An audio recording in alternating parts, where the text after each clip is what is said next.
Guys, meron akong isang online loan platform na sinubukan at bagong-bago. Na-approve ako guys ha. And sinabi ko sa kanya, business owner ako. I think ma-approve ka kahit nasabihin mong student, unemployed, housewife, dahil hindi na po siya hingi ng payslip.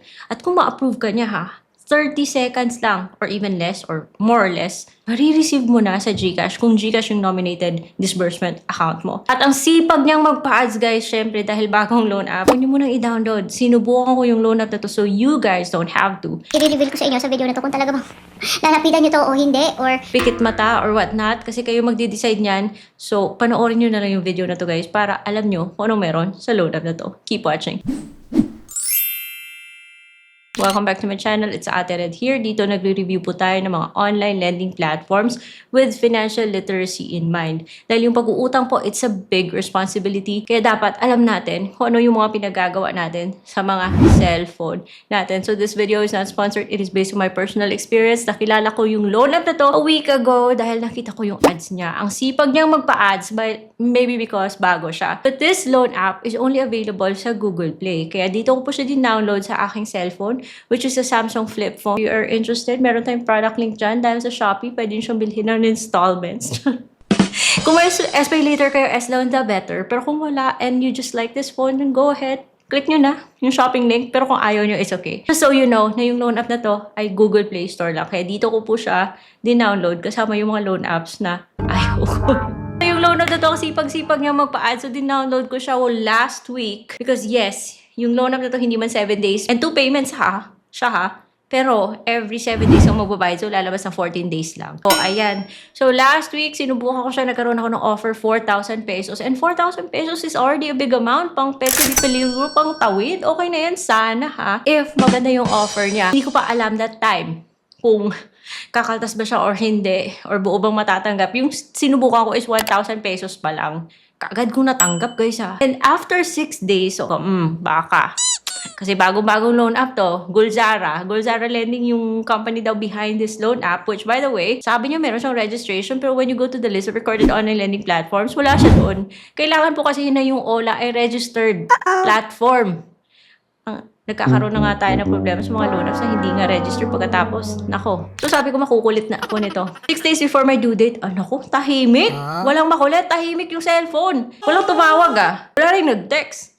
Wala rin nangulit. Tingnan ko ako mabibigyan ko ng bagong chance yung loan app na to. Hindi na siguro ako uulit guys. Yung first loan ko sa kanya, hindi po yung buong natatanggap. Kasi pag nakikita nyo yung offer niya, hindi niya po sasabihin kung may upfront fee ba siya or wala. Pero makikita mo doon, meron dong fee. Nga 125 sa dalawang 7 days na yan or 14 days. Kaya yung natanggap ko kaagad sa GCash ko is 750. So, meron siyang upfront fee or service fee, admin fee na advance na kinakaltas. Nabayaran ko is 1,200. Imagine, may kaltas na, may dagdag pa. Ito yung mga problema sa mga loan apps na hindi registered. Ang tapang nilang maglagay ng kung ano-ano dyan. Pero take note guys, hindi to auto-disburse Kasi sasabihin niya, pinakita ko sa'yo yung offer. Kinlik mo yung claim. So, hindi siya auto-disperse. Kailangan mo i-click yung claim para ma-receive mo yung loan. Kaya dapat mag-iingat tayo sa ganito guys kasi nag-a-agree tayo. Pinayaran ko 1,200 sa loan na yung na-receive ko is 725. And given na yung kaltas niya is 250 and then may patong pa siyang 200, that's ang laki. Sobra-sobra po siya sa 12% and that is not acceptable. Okay, so sabi natin, bigyan natin ng chance kasi first loan, baka maging better siya. Baka binigyan lang tayo ng test kung talaga bang maaasahan tayo as a payer. Ganun pa rin. Nag-increase. Grabe, may increase. So, hindi ko sinagad yung dati kong loan, 4,000. Yung inutang ko 1,000 lang. Binayaran ko 1,200. Nag-offer siya ng 7,000 pesos. But, uulit ka pa ba? Kasi ako hindi na. Kasi yung loan app na to, alam ko na kakaltas. So, may dalawa kang pagpipilian, 2 terms and 3 terms, pero less than 1 month pa rin. Kasi yung 2 terms, every 7 days ka magbabayad. So, 14 days yan. Pagkatapos yung 3 terms, okay lang sana kung nagsisweldo ka ng weekly, Pero kung hindi ka weekly nagsisweldo, lagot ka sa loan app na to. What if hindi siya makulit sa first loan mo, pero makulit pala siya sa second? Yung patikim niya, kunyara bait-baitan. Dapat po sinasabing ganun yun ha. Pero dapat advance tayo mag-isip. Based on experience, dapat advance tayo mag-isip. We need to protect ourselves.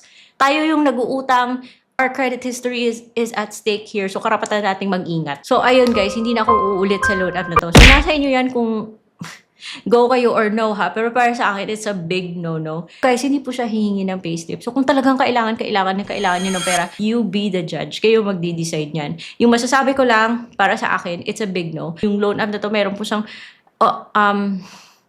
option na magpa-cancel. So pagkatapos kong bayaran yung 1,200, nagpa-cancel na ako. Ayoko na, Gulzara. And I think, mawawala to. Tapos iiba naman ng pangalan. Kasi dati si Gulzara, meron siyang GZ Land, meron siyang isa pa, yung ganito. Nawala. At ito naman siya ngayon. Pare-parehas lang sila ng style. Tapos Eagle Wallet pa yung lumabas nung binayaran ko. Pero nasa inyo yan, guys ha. And just so you know, up to 50,000 pesos na yung maaari niyang ipahiram. Pero naku, wag na. Kasi just imagine gaano kalaki yung ikakaltas niya sa 50,000 na ipapahiram niya. Tapos may dagdag pa. So, wag kayo maniwala dyan sa nagbigay ng star sa loan na to na mga sinasabi. It's easy and very convenient. So, please proceed with caution. And kahit na sinasabi niya meron siyang registration number under Gulzara Lending Corporation, Investor Corporation, wala po siya sa list of recorded online lending platforms. So, ingat-ingat po tayo sa ganitong mga klaseng mga loan apps. Hingi po siya ng mga personal information natin. But as mentioned, hindi na po siya hihingi ng other documentation or payslip. Yung sinabi ko sa kanya is that I'm a business owner, but I think kung unemployed ka, student, or freelance worker, pwede kang ma-approve sa loan app na to. The rest will depend on your credit history or sa kanyang individual credit assessment. You know what I mean? Anyway, so may mga information po na optional, wag nyo nang ibigay. Hindi naman sila dapat humihingi ng mga Facebook link natin so wag na natin ibigay. Reference na hihingi niya, 3 po. So, just give them a heads up just in case. And yung mga IDs na tinatanggap niya is ganito. Ito po. Kasi nabubulol ako kaya hindi ko nasasabihin. Kayo nang bahala magbasa. I'll give you 1, 2, 3. Charot! So, ayun guys, pipicturean mo yung ID mo ha. Pagkatapos nun, magsiselfie ka. So, sundin lang yung instructions niya. But that is kung gusto nyo talaga mag-proceed sa loan app na to. So, aside from that, hingi rin siya ng disbursement account. I would normally avoid giving my bank account to mga loan apps na hindi po registered sa SEC. So, I gave them my GCash number. And pagkatapos nun, ay lalabas yung offer niya. At hindi po siya auto-disburse. You will be given the chance to review. Kung ayaw nyo, huwag nyong i-take, huwag nyong i-click yung click loan. Kasi now you know, and I hope napanood nyo yung video na to because now you know na yung loan app na to ay hindi po buong natatanggap. First offer ko 4,000 at pagkatapos ko mag-loan ng 1,000, naging 7,000 pesos na siya. Na ganun pa rin yung drama niya. Every 7 days ka magbabayad.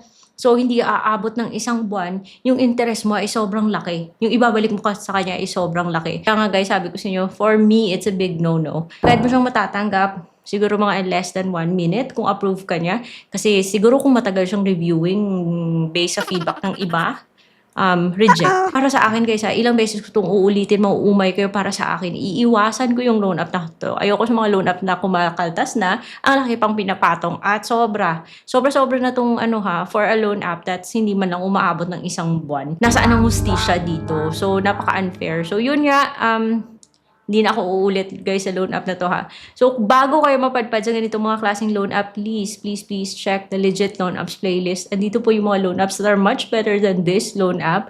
And siguro para sa akin ha, unless lumabas talaga si Gulzara doon sa list of recorded online lending platform, nako, iiwasan ko to. At the time of filming this video, wala po siya doon. So, ingat-ingat po tayo guys dahil yung nakataya dito is our financial reputation. Charot.